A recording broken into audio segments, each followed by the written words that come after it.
What's up, boys? Meet Savannah. She's about to make me a real fisherman. Hi, guys. This is called the Palomar knot. Wet your knot first, makes it a little easier to put in the hole. Right now we're just getting the bait ready. It's a little slimy, but I like it wet. Boys, there is nothing better than fishing with the Huzz. Boys, should I try and hit? Let me know below.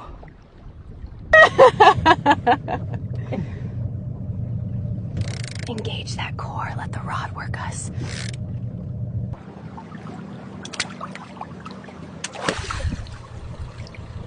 Let's go, baby! Hell yeah, boys, that's how it's done.